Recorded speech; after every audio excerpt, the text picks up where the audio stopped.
চট্টগ্রাম বন্দরে চাল নিয়ে আসা পাকিস্তানের পতাকাবাহী জাহাজ এমভি সিবি থেকে চাল খালাসের কাজ শুরু হয়েছে। চাল খালাস কার্যক্রম পরিদর্শন করছেন খাদ্য অধিদপ্তরের মহাপরিচালক আবুল হাসনাত হুমায়ুন কবির। এর আগে পাকিস্তানের কাসিম বন্দর থেকে 26,000 মেট্রিক টন চাল নিয়ে আসা জাহাজটি বুধবার চট্টগ্রাম বন্দর জেটিতে ভেড়ে। বেসরকারিভাবে পাকিস্তান থেকে চাল আসলেও গত 1.5 দশকে সরকারি চুক্তির আওতায় চাল নিয়ে আসা প্রথম পাকিস্তানি জাহাজ এটি। বন্দরে আছেন সহকর্মী প্রণবেশ চক্রবর্তী, আরো খবর জানাতে যোগ দিচ্ছেন আমাদের সাথে।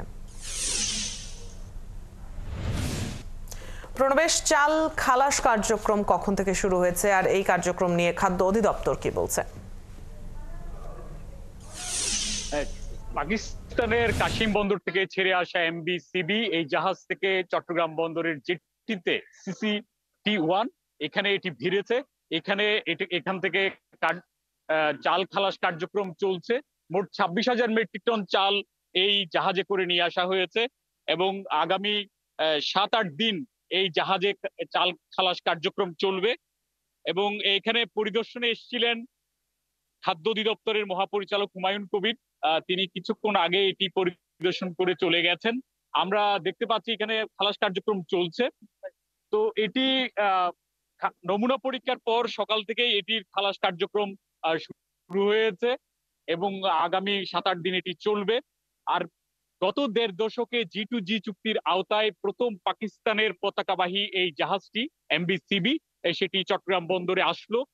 এখানে যদিও পাকিস্তান থেকে বেসরকারি পর্যায়ে চাল আমদানি হয়, প্রতি সরকারের আমলে এটি হয়েছে এবং আগে আমরা দেখেছি যে পাকিস্তান থেকে সিঙ্গাপুর কিংবা শ্রীলঙ্কা হয়ে ঘুরে চট্টগ্রাম বন্দরে পণ্য নিয়ে আসা হতো। এখন সরাসরি করাচি সহ পাকিস্তানের সাথে সরাসরি রুট তৈরি হয়েছে চট্টগ্রাম বন্দরের। এই কারণে সময় অনেক কমছে। পাকিস্তান থেকে এই জাহাজগুলো চট্টগ্রামে আসতে এখন প্রায় 9 থেকে 13 দিন পর্যন্ত সময় লাগে। তো এই কারণে পাকিস্তান থেকে সরাসরি পণ্য পরিবহনে অনেক সহজ হয়েছে মনে করছেন ব্যবসায়ীরা। আর খাদ্য অধিদপ্তরের যিনি মহাপরিচালক তাকে আমরা জিজ্ঞাসা করেছিলাম এর মাধ্যমে পাকিস্তান থেকে কত আসবে। তারা বলেছেন 50,000 মেট্রিক টন চাল পাকিস্তান থেকে আসবে। এর বাইরেও মিয়ানমার, ভিয়েতনাম, ভারত থেকেও চাল আসছে। এই পর্যন্ত খাদ্য অধিদপ্তর 3,20,000 মেট্রিক টন চাল রিসিভ করেছে। এগুলো মিয়ানমার, ভারত সহ অন্যান্য দেশ থেকে আসছে, পাকিস্তান থেকেও আসবে। মোট 7,500 লক্ষ মেট্রিক টনের মতো চাল নিয়ে আসা হবে G2G চুক্তির আওতায় বিভিন্ন দেশ থেকে।